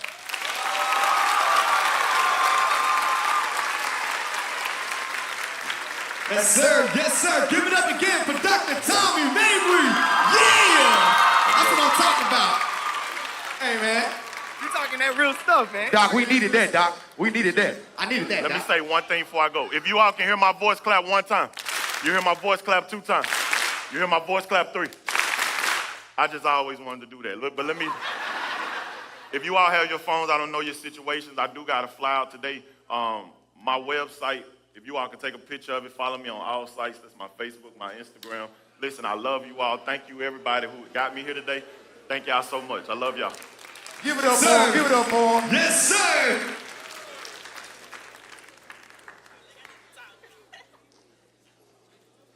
All right. How y'all feeling? Y'all good? Y'all still with us? Y'all still with us? Yeah. If you feeling good, clap 1 time, 2 times, 0 time. You gotta listen. You gotta listen. You gotta listen. All right, so look, we're gonna bring up our next part, right? We got a panel discussion, right? So we got a few questions that we're gonna ask the panel with some real life answers, and we're gonna see how this goes. Okay? Let's go. Let's get it. Let's get it. Clap 0 time.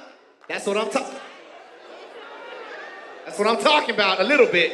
All right, so look, we got a panel up here right now. We're gonna go through some very serious questions and get the thoughts and ideas from your very own. Okay?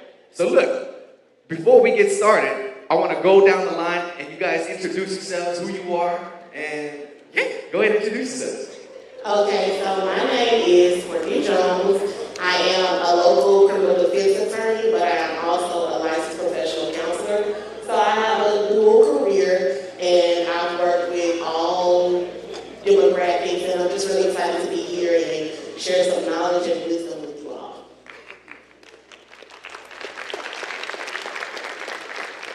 Good morning, everybody. My name is R.I.S.E, and I am representing on the behalf of the student ambassador of Carroll High School.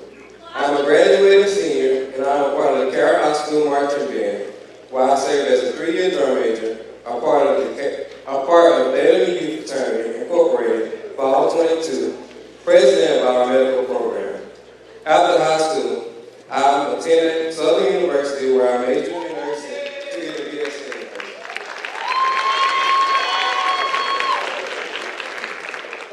Good morning, everyone. My name is Janila West. I'm representing the Wossman High School. At Wossman, I'm a member of the National Honor Society, and I'm the president of the Student Ambassadors. Next year for school, I plan to go to ULM and major in education. Hello, my name is Jaleesa Mack. I am a 2-year president of Neville High School. I will be attending Neville State University, major in political science. I am the assistant vice president of Bloom, current captain of R.I.S.E, and just a 2-year president of student ambassador. Hi everyone, I'm Dr. Serena Antoine. I'm a licensed professional counselor and supervisor here in Louisiana and Texas. I'm super excited to be here to share with you guys any questions, any concerns. Find me and Courtney afterwards if there's something we don't cover in these panel discussions today. But thank you for having me. Awesome. And guys, my name is Xavier Beretta, aka X Smiles. I bring the smiles for miles. I'm gonna be asking them some real questions, all right, so we can get some real answers. Y'all ready? Y'all ready to get this started? All right, let's go. So look, the first question is for Wossman High School, right? So how can peers help each other resist pressure to experiment with drugs and alcohol? I feel like the most important thing we can do amongst peers to help each other is honesty. As teenagers, it's hard to be honest with each other because you don't want to appear as you're being lame. Of course, it's easier to do what everyone else is doing.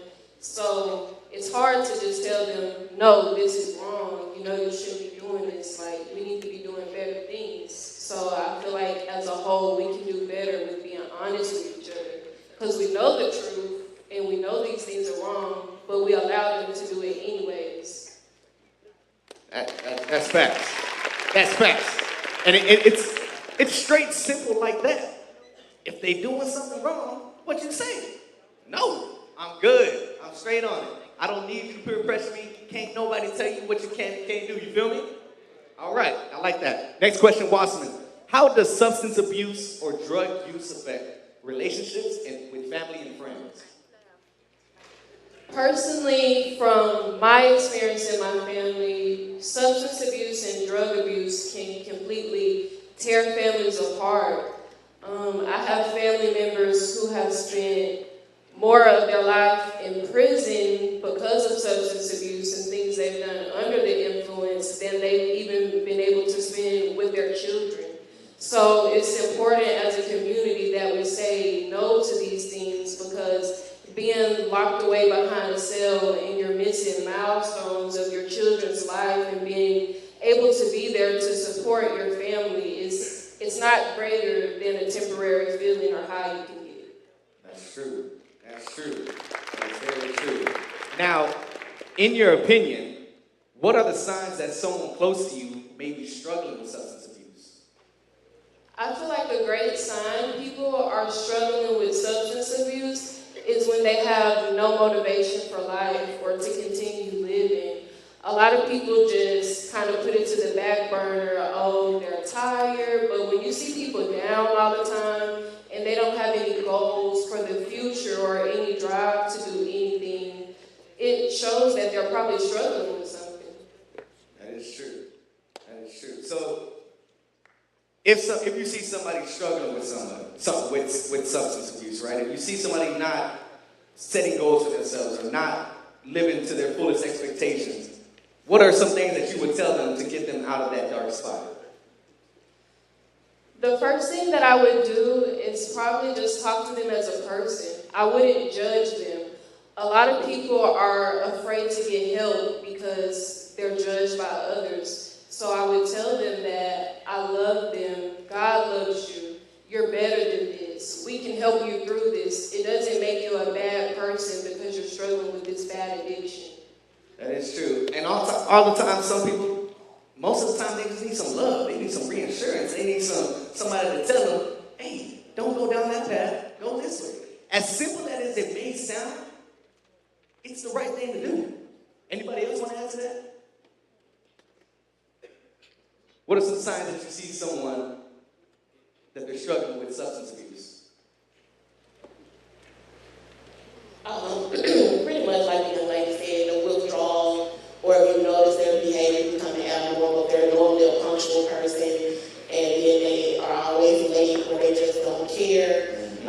Certain behaviors, people that you are close to especially, you will notice the change, and drug use can be a result of depression or can lead to depression. Some people think it's, a party and a good time, and it is until it isn't, and by the time it isn't, it's so far out of control.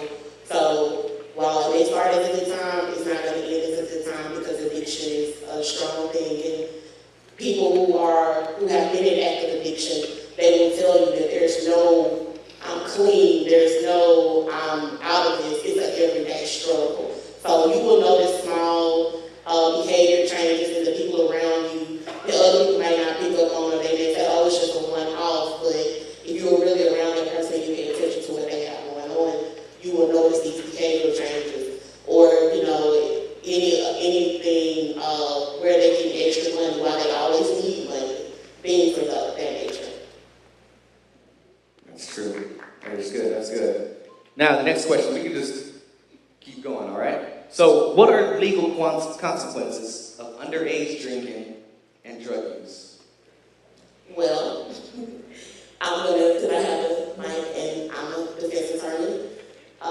If you get caught with possession, under 14 grams is a ticket of marijuana, but over 14 grams and any other kind of drug, you're going to have a charge. You're going to pay some money, you're going to have to get you a job or something because you're going to jail. They are not drugs, they are not playing with y'all, they're going to lock you up. So if you want record, and yes, you can go to OCC, you would not necessarily go to Green Oaks, which is the juvenile detention facility. You can go to OCC at 16 and 17 and be locked up with adults. So y'all do the math and you figure it out, but you go into jail if you caught with drugs. Now, these are real life consequences. She said 14 grams is a criminal offense.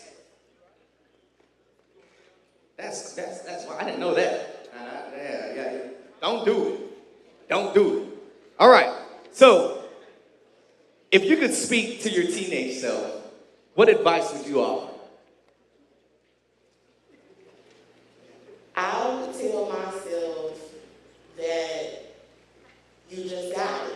Like, you got the sauce, you got the secret recipe, you got everything you need inside of you to make whatever dreams you have come true and to not get distracted.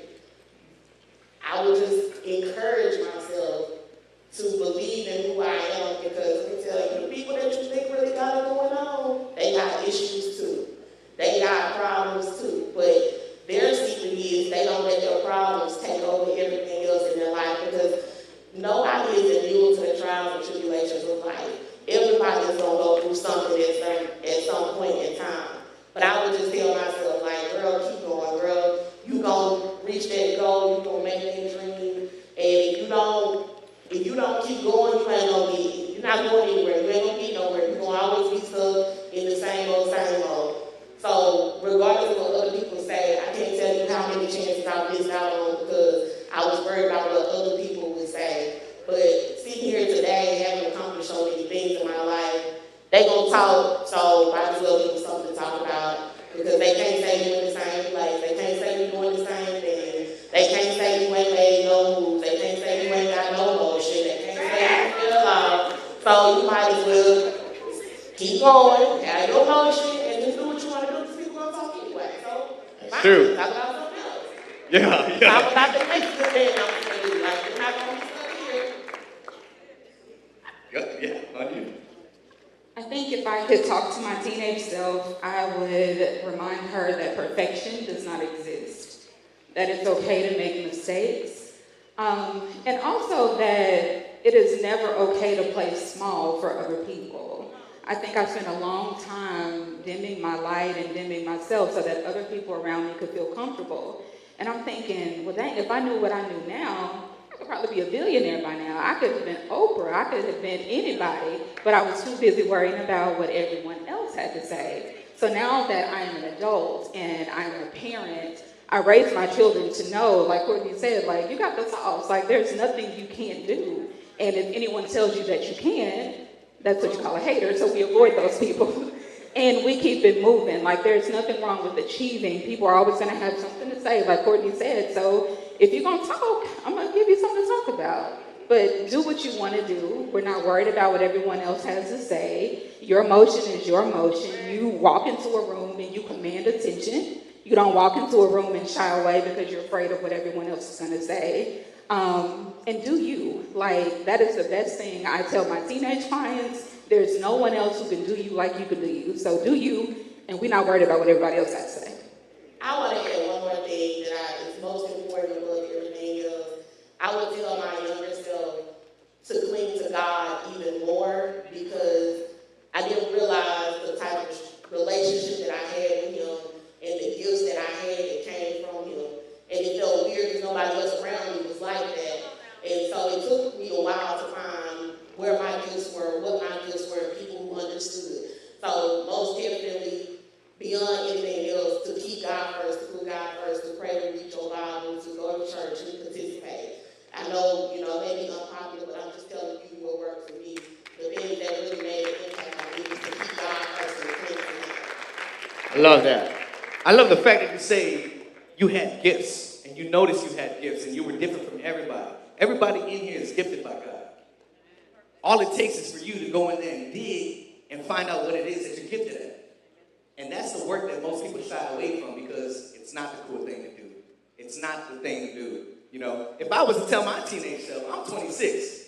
So if I were to go back and tell my teenage self, I'd be like, bro, the parties ain't worth it. The drinks ain't worth it. You going out there and getting drunk that night, risking your life to go back home, and then having a hangover the next day, it's not worth it. I promise you, you're not going to miss anything. Instead, go and use your mind to create a business. You're never too young to start a business.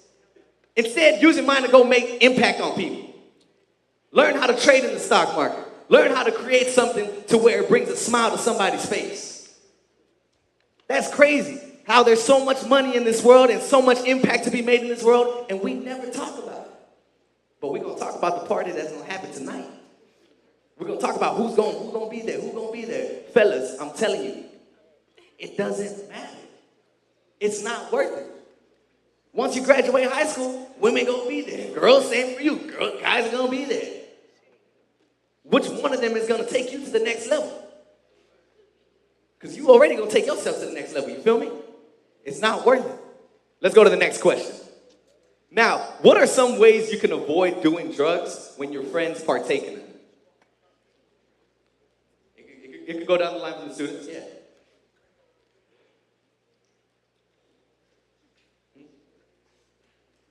What are some ways you can avoid doing drugs when your friends partake in them?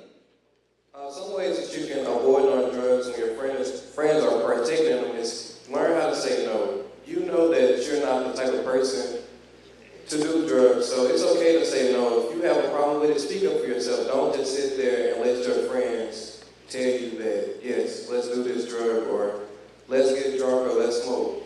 Learn how to say no and don't be the person to want to fit in. Facts.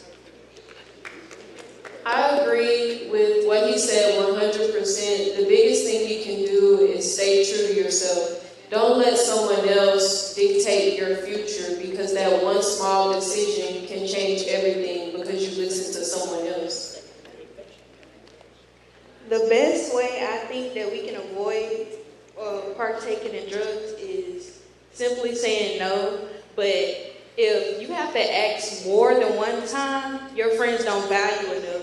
So the best option is just to leave. That's facts. That's fact. Just say no, just leave me alone. I'm doing other stuff. I'm doing different type of stuff. All right? So let's go to the next question. If you do desire to put drugs in your body, how can you stop yourself? A simple prayer. That's all it takes. I like that. You got to talk to yourself. You got to talk to God. I like that. What about you guys? I would say don't be afraid to ask for help. A lot of people don't seek help simply because they're scared of how others will look at them. If you know you're struggling, if you know you're battling, go to someone you trust, because 9 times out of 10, they'll support you even when you think they won't. I would say think about the things you're doing and how it will affect your life, because if you was to start drugs right now, more than likely you'll get addicted. So just think and stop and think of what you're doing and know that it's something that you would not want to do and that it'll affect your future. Facts. Facts. Now, there's a famous red ribbon quote that says, success doesn't come to you. You got to go to it. How can you aim for success? I would say you can aim for success every single day by picturing yourself in the future. When you look at that picture of yourself, do you want to be the same person that you are today? You have to be driven by your goals, because if you stay complacent, then it's easier for others to surpass you. I would say start by creating a vision board. That way you'll know, you can lay out everything, what do you want to do in life, and then you can test out goals. Like if you're in high school, join organizations or clubs that represent what you want to be in life, so you can know if you actually want to partake in it before you get there, and then you don't want to do it anymore. One thing I'll say is that it says success doesn't come to you. So if you know that you would like to do something, don't just sit at the house and sit around and just sit there on your phone and think. Get out and do what you want to do, because you know that you want to do that and it's just not going to come to you. That's true. You got to make an active, conscious decision every single day to be like, I'm about to wake up and I'm about to get better at something. Whether that's better at sports, whether that's better at academics, whether that's better at life in general, being a better person. You got to make that conscious decision every single day. Now, there are over 5.6 million teen alcoholics in America. How can you avoid being a victim? One way I can avoid being a victim is staying away from drugs, telling myself no, and not be peer pressured to do it. One way that I can continue to stop being a victim is to just put your future first, because that decision might feel right in the long from accomplishing so much later. As someone who comes from a family known of full of alcoholics, I would say, ask myself, do I want to be like my family or do I want to be better? That's good. Clap it up. Clap it up. That's facts. You gotta use your surroundings, right? Where are you surrounded at right now? See what I want to be like, see what I don't want to be like. And it's that simple. And it's that simple, all right? So, we got 2 more minutes. Let's go through these next questions. How can we, I'm glad you talk about peer pressure too. How can we effectively tackle peer pressure regarding underage drinking, especially in social situations like events or parties? So how do you stop peer pressure in that heat of that moment? If you're peer pressure, in the heat of the moment, I would say, just tell somebody, come, just say come get me or something. Don't just sit there and be peer pressured. If you know that it's not you, don't do it. I pretty much agree with what he said, and also, before you even go to certain places, you need to think about what's going to be there. If you know that you don't want to partake in what's there, then maybe you should change your surroundings.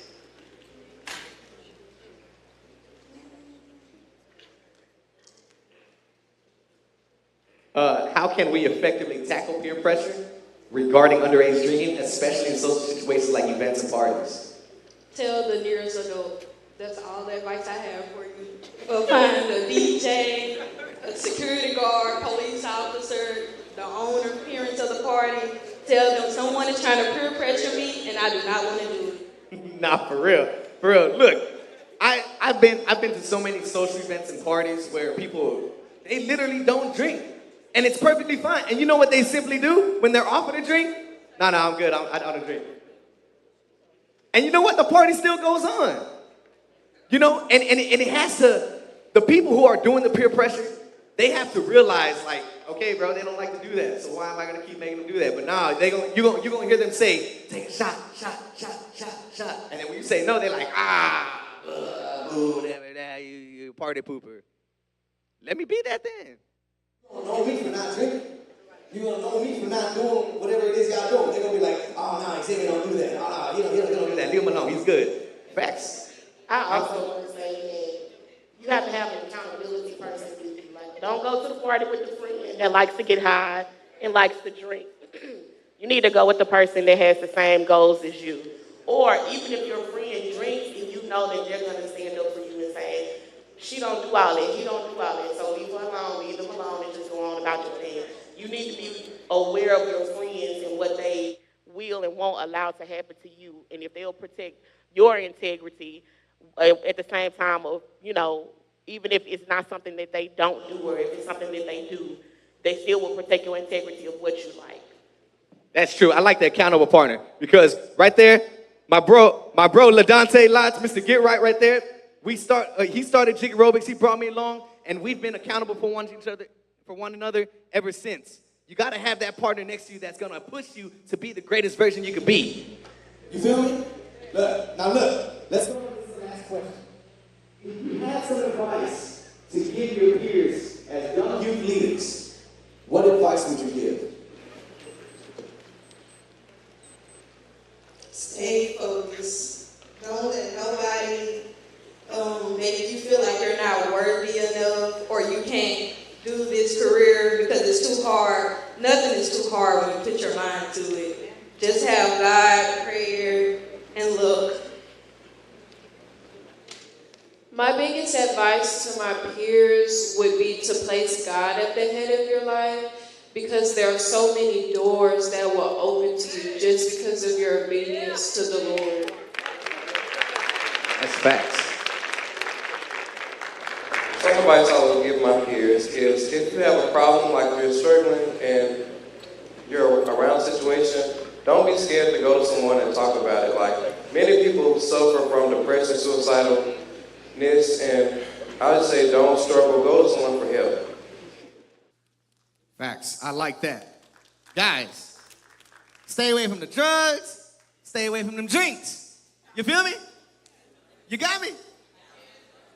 You got a whole life ahead of you. You got great things to do that you ain't even know that you've done yet. So don't get clouded in the noise. Don't get clouded in the glitz and the glamour. It ain't even glitz and glamour. People are walking around throwing up, drunk. Don't do it. Y'all got me? All right. Thank you so much for the panel. Everybody give a round of applause for the panel. They did such a great job. These are your student leaders, your student ambassadors talking to you. And guys, thank you guys again, all right? Yeah.